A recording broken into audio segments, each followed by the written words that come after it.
요한복음 15장.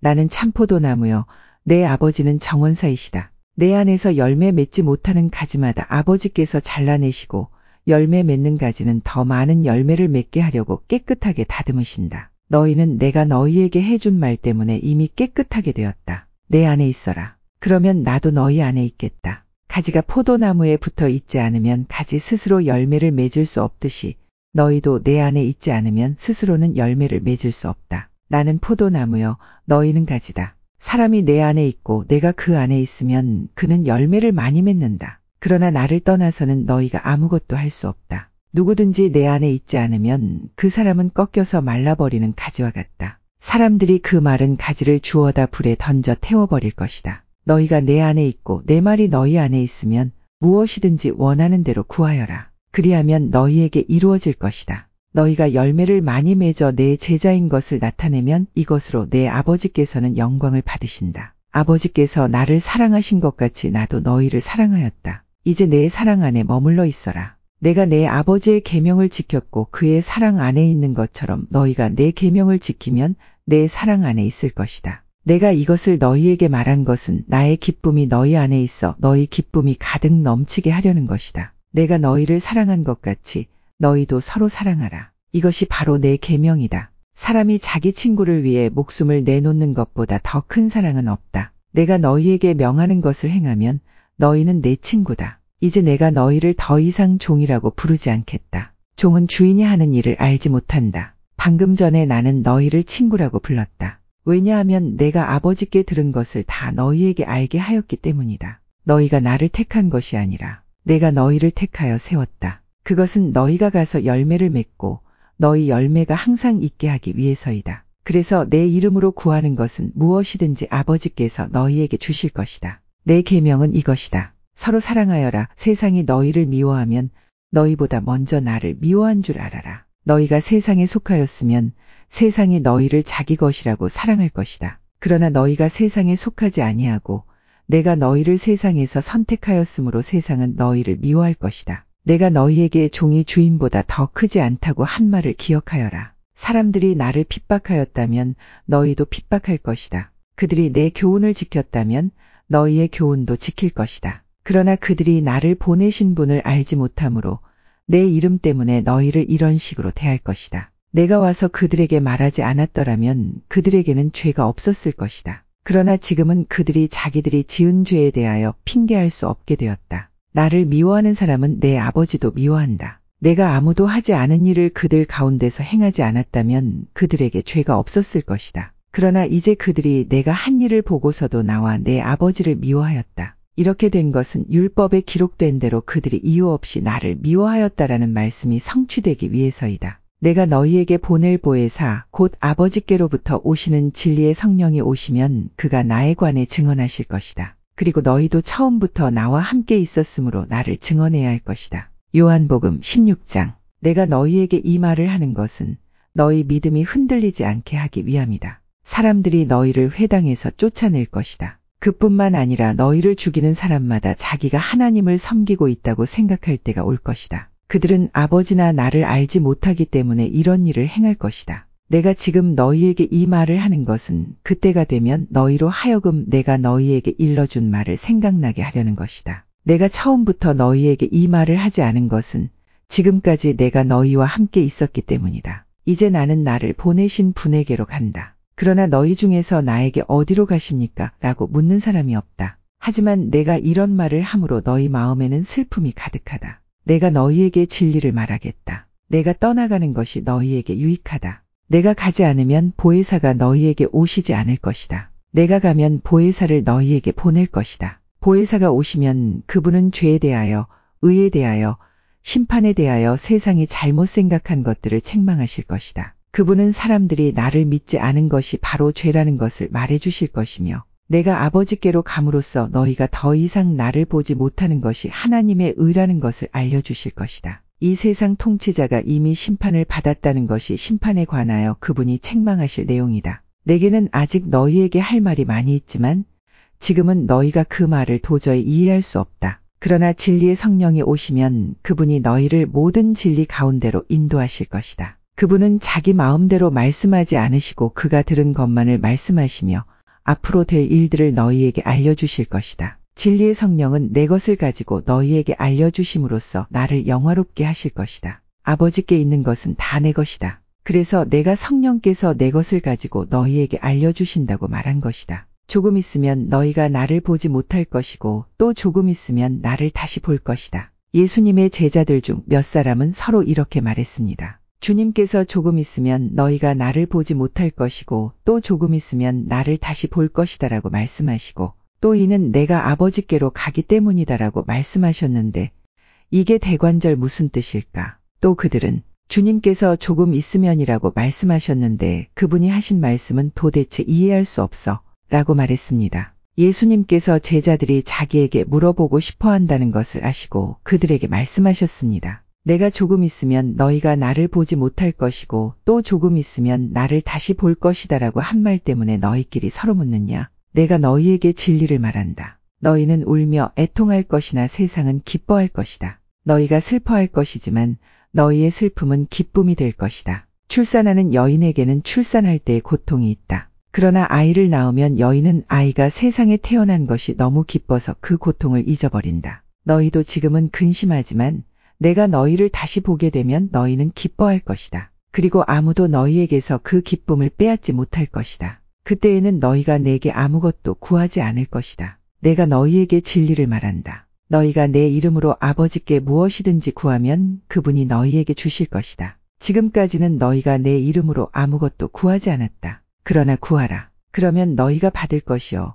너희 기쁨이 가득 찰 것이다. 내가 지금까지 이것을 비유적인 말로 너희에게 말하였지만 더 이상 비유적인 말이 아니라 아버지에 관하여 명확한 말로 너희에게 말할 때가 올 것이다. 그날에 너희가 내 이름으로 아버지께 구할 것이다. 내가 너희를 위하여 아버지께 구하겠다는 말이 아니다. 너희가 나를 사랑하고 내가 아버지께로부터 왔음을 믿었기 때문에 아버지께서 친히 너희를 사랑하신다. 내가 아버지를 떠나 세상에 왔으니 이제 세상을 떠나 다시 아버지께로 돌아간다. 그때 제자들이 말했습니다. 이제는 주님께서 우리에게 분명하게 말씀하시고 비유적인 말을 하나도 사용하지 않으십니다. 우리가 이제서야 주님께서 모든 것을 알고 계신다는 것을 깨달았습니다. 아무도 주님께 묻지 않을 것입니다. 이것으로써 우리는 주님께서 하나님께로부터 오신 분임을 믿습니다. 예수님께서 대답하셨습니다. 이제 너희가 믿느냐? 그러나 잘 들어라. 너희가 뿔뿔이 흩어질 때가 다가오고 있으며 이미 그때가 되었다. 너희는 저마다 자기 집으로 흩어지고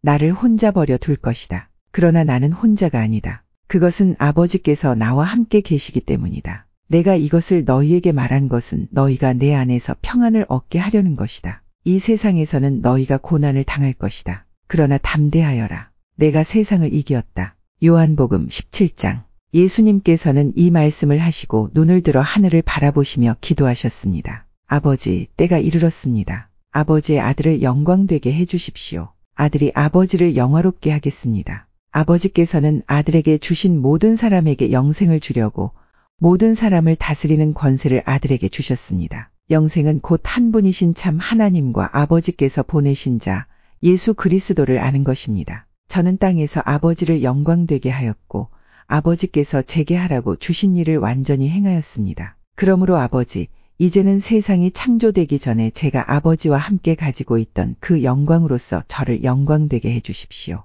저는 아버지께서 세상에서 택하여 제게 주신 사람들에게 아버지의 이름을 나타냈습니다. 그들은 아버지의 것이었는데 아버지께서 제게 주셨고 그들은 아버지의 말씀을 지켰습니다. 지금 그들은 제게 주신 모든 것이 다 아버지께로부터 온 것임을 알고 있습니다. 저는 아버지께서 제게 주신 말씀을 이 사람들에게 주었습니다. 그들은 그 말씀을 받았고 제가 아버지로부터 온 것을 진정으로 알았고 아버지께서 저를 보내신 것을 믿었습니다. 이제 저는 그들을 위하여 기도합니다. 세상 사람을 위해서가 아니라 아버지께서 제게 주신 자를 위해 기도합니다. 그것은 그들이 아버지의 것이기 때문입니다. 제 것은 다 아버지의 것이고 아버지의 것은 다 제 것입니다. 그리고 저는 그들로 말미암아 영광을 받았습니다. 저는 더 이상 세상에 있지 않겠지만 이 사람들을 계속 세상에 있습니다. 그리고 저는 아버지께로 갑니다. 거룩하신 아버지, 아버지께서 제게 주신 아버지의 이름으로 저들을 지켜주셔서 우리가 하나인 것 같이 그들도 하나가 되게 하여 주십시오. 제가 그들과 함께 있는 동안 저는 아버지께서 제게 주신 아버지의 이름으로 그들을 지켰습니다. 저는 그들을 보호하였습니다. 멸망의 자식을 빼놓고는 그들 중 한 사람도 잃지 않았습니다. 멸망의 자식을 잃은 것은 성경 말씀이 이루어지게 하기 위함이었습니다. 이제 저는 아버지께로 갑니다. 제가 세상에서 이것을 말하는 것은 저희 기쁨이 그 사람들 속에 충만히 있도록 하려는 것입니다. 제가 아버지의 말씀을 그들에게 주었습니다. 제가 세상에 속하지 않은 것처럼 그들도 세상에 속하지 않았으므로 세상은 그들을 미워하였습니다. 제가 구하는 것은 아버지께서 그들을 세상에서 데려가 달라는 것이 아니라 악으로부터 지켜주시라는 것입니다. 제가 세상에 속하지 않은 것처럼 그들도 세상에 속하지 않았습니다. 그들을 진리로 거룩하게 해주십시오. 아버지의 말씀은 진리입니다. 아버지께서 저를 세상에 보내신 것 같이 저도 그들을 세상에 보냈습니다. 그들을 위해 내 자신을 거룩하게 하는 것은 그들도 진리 안에서 거룩해지도록 하기 위해서입니다. 저는 이 사람들을 위해서만 기도하는 것이 아니라 이 사람들이 전하는 말을 듣고 저를 믿는 사람들을 위해서도 기도합니다. 아버지께서 제 안에 계시고 제가 아버지 안에 있는 것 같이 믿는 사람들이 다 하나가 되게 하여 주시고 그들도 우리 안에 있게 하셔서 아버지께서 저를 보내셨다는 것을 세상이 믿게 하여 주십시오. 우리가 하나인 것 같이 그들도 하나가 되게 하기 위해 아버지께서 제게 주신 영광을 이 사람들에게 주었습니다. 제가 그들 안에 있고 아버지께서 제 안에 계십니다. 부디 그들로 온전히 하나가 되게 해주십시오. 그리하여 세상이 아버지께서 저를 보내신 것과 아버지께서 저를 사랑하신 것처럼 그들도 사랑하셨다는 것을 알게 해주십시오. 아버지, 제가 있는 곳에 아버지께서 제게 주신 이 사람들이 저와 함께 있게 하여 주시기를 원합니다. 아버지께서 세상이 창조되기 전에 저를 사랑하셔서 아버지께서 제게 주신 그 영광을 그들로 보게 해주십시오. 의로우신 아버지, 세상은 아버지를 알지 못하지만 저는 아버지를 알며 이 사람들도 아버지께서 저를 보내신 것을 압니다. 아버지께서 제게 보이신 사랑이 그들에게 있고 저도 그들 안에 있게 하기 위해 그 사람들에게 아버지의 이름을 알게 하였고 앞으로도 계속 알게 할 것입니다. 요한복음 18장. 예수님께서 이 모든 말씀을 마치시고 제자들과 함께 기드론 골짜기 건너편으로 가셨습니다. 그곳에는 올리브 나무 정원이 있었습니다. 예수님과 제자들은 이 정원으로 갔습니다. 그곳은 예수님이 제자들과 함께 종종 모이셨던 곳이므로 예수님을 배반한 유다도 이곳을 알고 있었습니다. 그래서 유다는 로마 군인들과 대제사장과 바리새인들이 보낸 성전 경비대를 데리고 정원으로 왔습니다. 그들은 등불과 횃불과 무기를 들고 있었습니다. 예수님께서는 자신에게 닥칠 일을 다 아시고 그들 앞으로 나서며 물으셨습니다. 너희가 누구를 찾느냐? 그들은 나사렛 사람 예수다 라고 대답했습니다. 예수님께서 그 사람들에게 내가 그 사람이다 라고 말씀하셨습니다. 예수님을 배반한 유다도 그들과 함께 거기에 서 있었습니다. 예수님께서 내가 그 사람이다 라고 말씀하셨을 때 사람들은 뒤로 물러나 땅에 엎드렸습니다. 그러자 예수님께서 다시 물으셨습니다. 너희가 누구를 찾느냐? 그들이 나사렛 사람 예수다라고 대답했습니다. 예수님께서 말씀하셨습니다. 내가 그 사람이라고 너희에게 말하였으니 너희가 찾는 사람이 바로 나라면 이 사람들은 가게 하여라. 이렇게 말씀하신 것은 예수님께서 이전에 아버지께서 제게 주신 자 중에 한 사람도 잃지 않았습니다. 라고 말씀하신 것을 이루게 하시려는 것입니다. 그때 시몬 베드로는 칼을 차고 있었습니다. 베드로가 칼을 빼어 대제사장의 종을 쳐서 오른쪽 귀를 베어버렸습니다. 그 종의 이름은 말고였습니다. 예수님께서 베드로에게 말씀하셨습니다. 칼을 집에 꽂아라. 아버지께서 내게 주신 잔을 마시지 말란 말이냐. 그 순간 군인들과 천부장과 유대 성전 경비대가 예수님을 체포했습니다. 그들은 예수님을 결박하여 먼저 안나스에게로 끌고 갔습니다. 안나스는 그 해의 대제사장인 가야바의 장인이었습니다. 가야바는 며칠 전에 유대인들에게 한 사람이 백성을 위하여 죽는 것이 더 낫다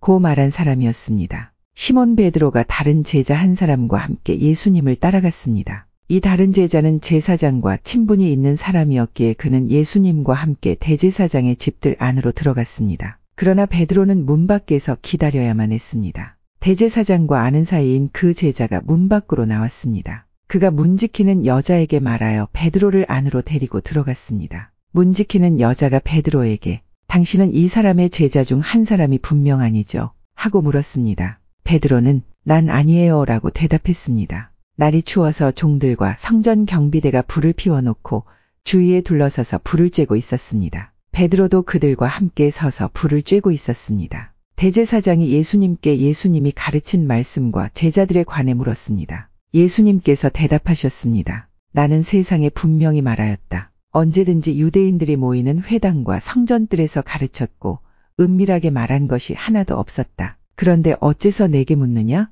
내 말을 들은 사람들에게 내가 그들에게 무엇을 말했는지 직접 물어보아라. 그 사람들은 내가 무엇을 말했는지 알고 있다. 예수님이 이렇게 말씀하실 때 곁에 있던 성전 경비대원 중 한 사람이 예수님의 얼굴을 주먹으로 치면서 말했습니다. 대제사장께 이런 식으로밖에 대답하지 못하겠소. 예수님께서 그에게 내가 잘못 말하였다면 그 잘못이 무엇인지 말하여라. 그러나 내가 사실을 말했다면 내가 어째서 나를 치느냐 하고 말씀하셨습니다. 그러자 안나스는 예수님을 결박한 채 대제사장 가야바에게 보냈습니다. 시몬 베드로가 서서 불을 쬐고 있었습니다. 여러 사람들이 베드로에게 당신도 저 사람의 제자 중 한 사람이 아닌 게 맞죠? 라고 물었습니다. 베드로가 부인하며 난 아니요 라고 대답했습니다. 대제사장의 종 한 사람이 거기에 있었는데 그 사람은 베드로가 전에 귀를 벤 사람의 친척이었습니다. 내가 당신이 그 사람과 함께 정원에 있는 것을 보았소. 베드로는 다시 부인하였습니다. 그러자 바로 그 순간 닭이 울었습니다. 그들은 예수님을 데리고 가야바의 집에서 로마 총독의 관저로 갔습니다. 때는 새벽이었습니다. 유대인들은 몸을 더럽히지 않고 유월절 음식을 먹으려고 총독의 관저에 들어가지 않았습니다. 그래서 빌라도가 직접 밖으로 나와 유대인들에게 물었습니다. 당신들은 무슨 죄목으로 이 사람을 고소하는 거요? 그들이 대답했습니다. 이 사람이 범죄자가 아니라면 총독님께 그를 넘기지 않았을 것입니다. 빌라도가 그들에게 말했습니다. 당신들이 직접 그를 붙잡아다가 당신들의 법대로 재판하시오. 유대인들은 빌라도에게 우리에게는 사람을 죽일 권한이 없습니다. 라고 대답했습니다. 이로써 예수님께서 자신이 어떠한 죽음을 맞을 것인지에 관해 전에 하셨던 말씀이 이루어졌습니다. 빌라도는 다시 관저로 들어갔습니다. 그리고 그 안으로 예수님을 불러들여 예수님께 물었습니다. 당신이 유대인의 왕이요? 예수님께서 말씀하셨습니다. 이것은 내가 스스로 하는 말이냐 아니면 다른 사람들이 나에 관하여 내게 한 말이냐? 빌라도가 대답했습니다. 나는 유대인이 아니요. 당신의 민족과 대제사장들이 당신을 나에게 넘겼소. 당신은 무슨 짓을 행했소? 예수님께서 대답하셨습니다. 내 나라는 이 세상에 속하지 않았다. 만일 내 나라가 이 세상에 속한 나라였다면 내 종들이 싸워서 내가 유대인들에게 잡히지 않게 했을 것이다. 이제 내 나라는 이 땅에 속한 것이 아니다. 빌라도가 말했습니다. 그렇다면 당신이 왕이란 말이오? 예수님께서 대답하셨습니다. 너는 나에게 왕이라고 바르게 말하는구나. 사실 나는 이것을 위하여 태어났으며 이것을 위해 세상에 왔다. 나는 진리에 대해 증언하려고 왔다. 진리에 속한 사람은 내 말을 듣는다. 진리가 무엇이오? 빌라도가 물었습니다. 이 말을 하고 빌라도는 다시 관저에서 나와 유대인들에게로 가서 말하였습니다. 나는 이 사람에게서 아무 죄도 찾지 못하였소. 유월절에 내가 당신들에게 죄수 한 사람을 놓아주는 풍습이 있어. 당신들은 유대인의 왕을 당신들에게 놓아 주기를 바라시오. 그들은 다시금 목소리를 높여 이 사람이 아니라 바라바를 놓아주시오. 라고 소리질렀습니다. 바라바는 강도였습니다. 요한복음 19장. 그래서 빌라도가 예수님을 데리고 가서 채찍질하게 했습니다. 군인들은 가시나무로 왕관을 만들어 예수님의 머리에 씌우고 자줏빛 옷을 입혔습니다. 그런 다음 그들은 여러 차례 예수님께 와서 유대인의 왕 만세 라고 말하며 얼굴을 때렸습니다. 빌라도가 또다시 관저 밖으로 나와서 사람들에게 말했습니다. 자, 내가 예수를 당신들에게 데리고 나오겠소. 내가 그를 고소할 아무런 죄도 발견하지 못한 것을 당신들은 알게 될 것이오. 예수님께서 가시관을 쓰고 자줏빛 옷을 입고 나오시자 빌라도가 유대인들에게 말하였습니다. 보시오, 이 사람이요. 대제사장들과 성전 경비병들이 예수님을 보고 목소리를 높여 외쳤습니다. 십자가에 못 박으시오. 십자가에 못 박으시오.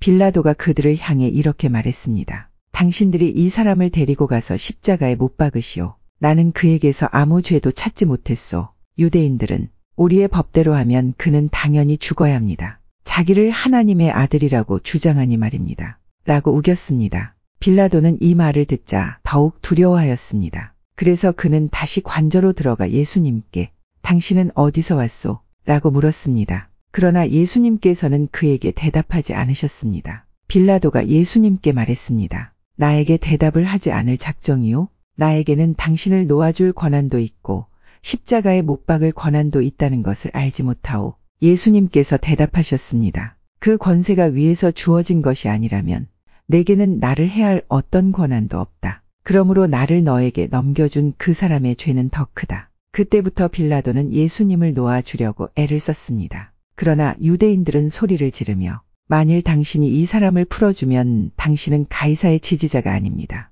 자신을 왕이라고 하는 사람은 가이사를 반역하는 자입니다. 라고 외쳤습니다. 빌라도는 이 말을 듣자 예수님을 데리고 나와 돌로 포장된 바닥에 마련된 재판석에 앉았습니다. 때는 6월절 주간의 예비일이었고 낮 12시쯤이었습니다. 빌라도가 유대인들에게 말했습니다. 보시오, 당신들의 왕이요. 그 사람들은 소리를 질렀습니다. 없애버려라, 없애버려라. 그를 십자가에 못 박아라. 빌라도가 그들에게 물었습니다. 당신들의 왕을 나더러 십자가에 못 박으란 말이오.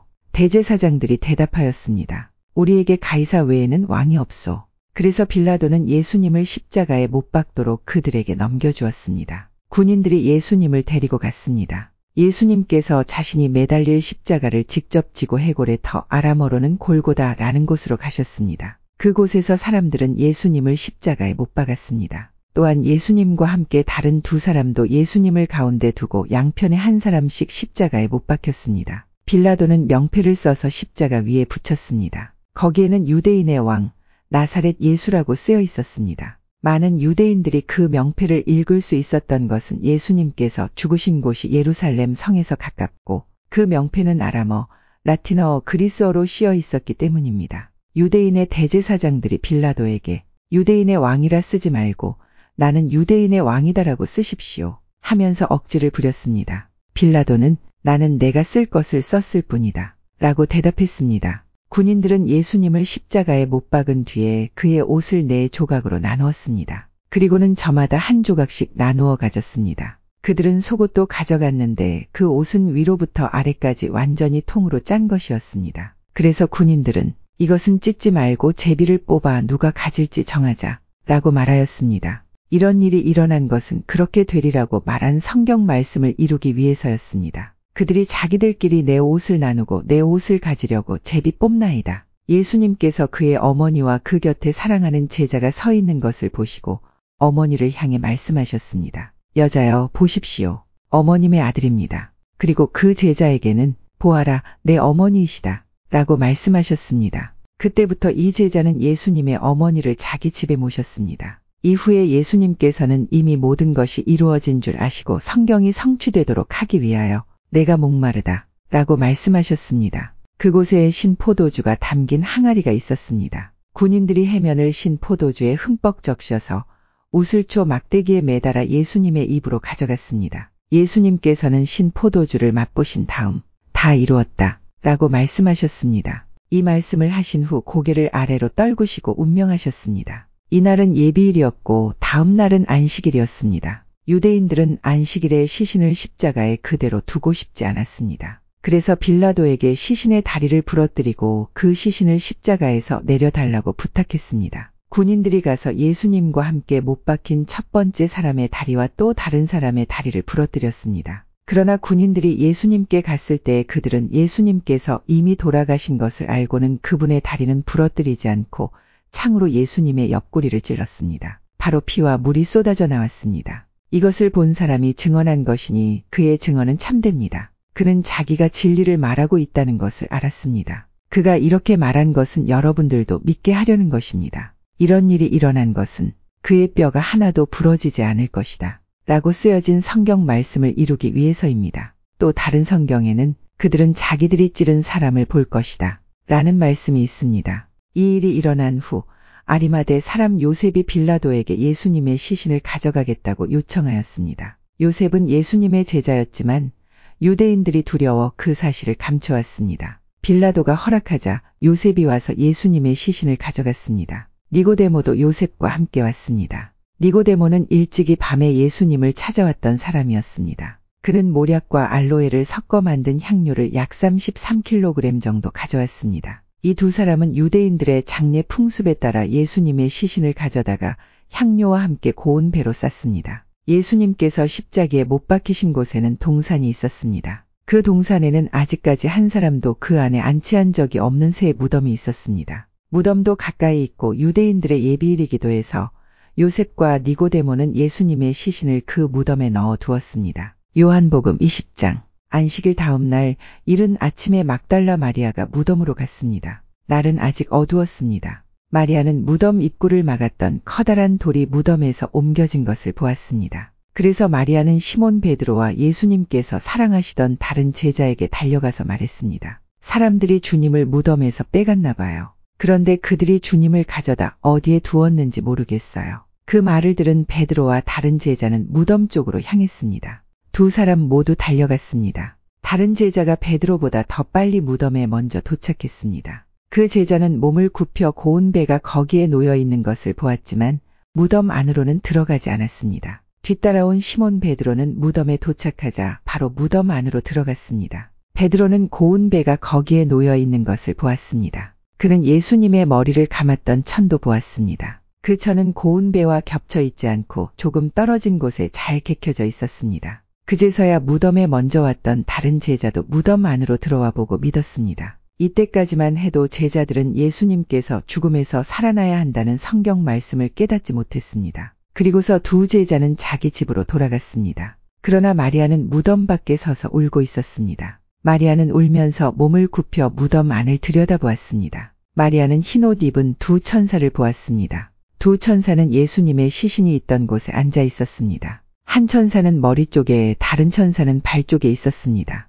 천사가 마리아에게 물었습니다. 여자여, 왜 울고 있소? 마리아가 대답했습니다. 사람들이 우리 주님을 어디론가 가져갔는데 주님을 어디에 두었는지를 알지 못하겠습니다. 마리아가 이 말을 하고 뒤를 돌아보자 거기 예수님께서 서 계셨습니다. 그러나 마리아는 그분이 예수님이신 줄 알지 못했습니다. 예수님께서 마리아에게 물으셨습니다. 여자여, 왜 울고 있느냐? 누구를 찾고 있느냐? 마리아는 그분이 동산 관리인인 줄로 생각하고 당신이 그분을 다른 곳을 옮겨 놓았다면 어디로 옮겨 놓았는지 말씀해 주세요. 그러면 제가 모셔갈게요. 라고 말했습니다. 예수님께서 마리아에게 마리아야 라고 말씀하셨습니다. 마리아는 예수님께 몸을 돌려 아람어로 라보니 라고 외쳤습니다. 이 말은 선생님이란 뜻입니다. 예수님께서 마리아에게 말씀하셨습니다. 나를 계속 붙잡고 있지 마라. 내가 아직 아버지께로 올라가지 않았다. 다만 너는 나의 형제들에게 가서 이렇게 말하여라. 나는 내 아버지 곧 너희 아버지, 내 하나님 곧 너희 하나님께로 돌아갈 것이다. 막달라 마리아가 제자들에게 가서 내가 주님을 보았어요. 라고 말했습니다. 그리고 예수님께서 자기에게 하신 말씀을 전하였습니다. 같은 날 저녁에 제자들이 함께 모여 있었습니다. 제자들은 유대인들이 두려워 문을 꼭 잠갔습니다. 그곳에 예수님께서 오셔서 그들 가운데 서서 말씀하셨습니다. 너희에게 평강이 있을지어다. 이 말씀을 하시고는 제자들에게 손과 옆구리를 보이셨습니다. 제자들은 주님을 보자 무척 기뻐했습니다. 다시 예수님께서는 너희에게 평강이 있을지어다. 아버지께서 나를 보내신 것 같이 나도 너희를 보낸다. 라고 말씀하셨습니다. 이 말씀을 하시고 그들을 향해 숨을 내쉬며 말씀하셨습니다. 성령을 받아라. 너희가 누구의 죄든지 용서하면 그 죄는 사함을 받을 것이다. 너희가 누구의 죄든지 용서하지 않으면 그 죄는 사함을 받지 못할 것이다. 12 제자 중에서 디두모라는 별명을 가진 도마는 예수님께서 오셨을 때 다른 제자들이 있던 그 자리에 없었습니다. 그래서 다른 제자들이 도마에게 우리가 주님을 보았다 라고 말했습니다. 그러자 도마는 내가 직접 예수님 손에 못자국을 보고 내 손가락을 그분의 못 박힌 곳에 찔러보고 내 손을 그의 옆구리에 넣어보기 전에는 못 믿겠다 고 말했습니다. 일주일 뒤에 예수님의 제자들이 다시 그 집에 있었습니다. 이번에는 도마도 그들과 함께 있었습니다. 이때도 문을 잠겨 있었습니다. 예수님께서는 안으로 들어오셔서 그들 가운데 서서 말씀하셨습니다. 너희에게 평강이 있을지어다. 그리고는 도마에게 말씀하셨습니다. 내 손가락을 여기에 찔러보아라. 내 손을 보아라. 내 손을 내밀어 내 옆구리에 넣어보아라. 그리고 믿지 않는 자가 되지 말고 믿는 자가 되어라. 도마는 예수님께 나의 주님, 나의 하나님 이라고 외쳤습니다. 예수님께서 도마에게 말씀하셨습니다. 너는 나를 보았기 때문에 믿느냐? 나를 보지 않고 믿는 사람들은 복이 있다. 예수님께서는 제자들이 있는 곳에서 이 책에 기록되지 않은 다른 표적도 많이 행하셨습니다. 그런데도 이 책에 있는 표적들을 기록한 것은 여러분들로 하여금 예수님께서 하나님의 아들 그리스도이심을 믿게 하고 그분의 이름을 믿음으로써 생명을 얻게 하기 위해서입니다. 요한복음 21장. 이 일이 일어난 후 예수님께서 디베랴 호수에서 제자들에게 다시 자신을 나타내셨습니다. 시몬 베드로, 디두모라는 별명을 가진 도마, 갈릴리 가나 사람 나다니엘, 세베대의 두 아들 그리고 다른 두 제자가 함께 있었습니다. 시몬 베드로가 다른 제자들에게 나는 물고기 잡으러 간다 라고 말했습니다. 다른 제자들이 우리도 너와 함께 가겠다 라고 말했습니다. 그래서 그들은 밖으로 나가서 배에 올라탔습니다. 그러나 그날 밤에는 한 마리도 잡지 못했습니다. 다음 날 아침 일찍 예수님께서 호숫가에 서 계셨습니다. 그러나 제자들은 그분이 예수님이신 줄 알지 못하였습니다. 예수님께서 그들에게 말씀하셨습니다. 친구들이여, 한 마리도 못 잡았느냐? 제자들이 대답했습니다. 네, 한 마리도 잡지 못했습니다. 예수님께서 말씀하셨습니다. 그물을 배 오른편에 던져라. 그러면 고기를 잡을 것이다. 그들은 시키는 대로 했습니다. 그러자 고기가 너무 많아 그물을 배 안으로 끌어올릴 수가 없었습니다.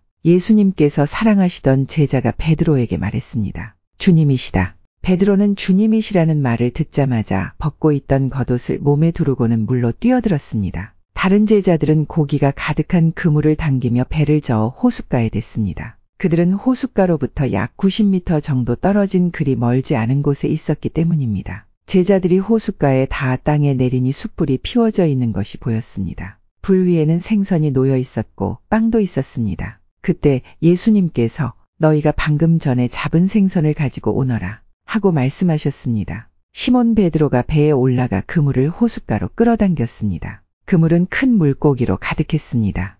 153마리나 되었습니다. 고기가 그렇게 많았는데도 그물은 찢어지지 않았습니다. 예수님께서 그들에게 와서 아침 식사를 하여라 하고 말씀하셨지만 제자들은 그분이 주님이신 줄 알았기 때문에 제자들 중에 감히 당신은 누구십니까? 라고 묻는 사람이 없었습니다. 예수님께서는 가셔서 빵을 가져다가 제자들에게 주셨고 생선도 주셨습니다. 이것은 예수님께서 죽은 자 가운데서 살아나신 후 그의 제자들에게 세 번째 나타나신 것이었습니다. 그들이 식사를 다 마쳤을 때 예수님께서 시몬 베드로에게 말씀하셨습니다. 요한의 아들 시몬아, 내가 이 모든 사람들보다 나를 더 사랑하느냐? 베드로가 대답했습니다. 예, 주님, 제가 주님을 사랑한다는 것을 주님께서 아십니다. 예수님께서 말씀하셨습니다. 내 양을 먹여라. 다시 예수님께서 베드로에게 말씀하셨습니다. 요한의 아들 시몬아, 내가 나를 사랑하느냐? 베드로가 대답했습니다. 예, 주님, 제가 주님을 사랑하는 줄을 주님께서 아십니다.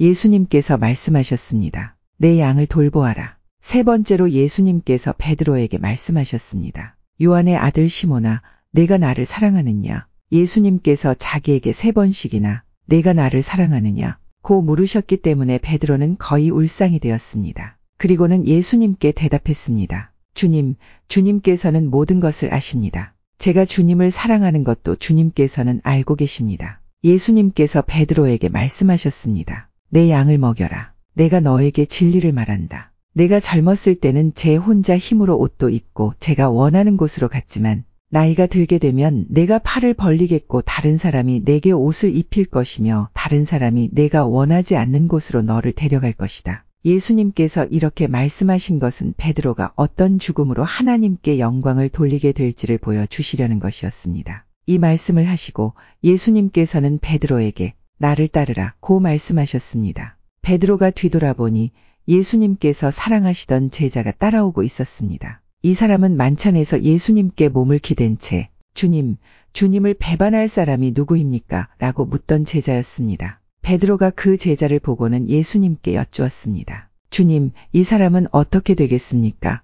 예수님께서 대답하셨습니다. 내가 다시 올 때까지 그가 살아있기를 원한다고 해도 그것이 너와 무슨 상관이냐? 너는 나를 따르라. 이 사건 때문에 이 제자가 죽지 않을 것이라는 소문이 형제들 사이에 퍼지게 되었습니다. 그러나 예수님께서는 그가 죽지 않을 것이라고 말씀하신 것이 아니었습니다. 예수님께서는 단지 내가 다시 올 때까지 그가 살아있기를 원한다고 해도 그것이 너와 무슨 상관이냐? 라고 말씀하신 것뿐이었습니다. 이런 일들을 증언하고 그것을 기록한 제자가 바로 이 사람입니다. 우리는 그의 증언이 참되다는 것을 알고 있습니다. 이외에도 예수님께서 행하신 다른 일은 많이 있습니다. 만일 그 일을 일일이 다 기록한다면 온 세상이라도 그것을 기록한 책을 담기에 부족할 것입니다.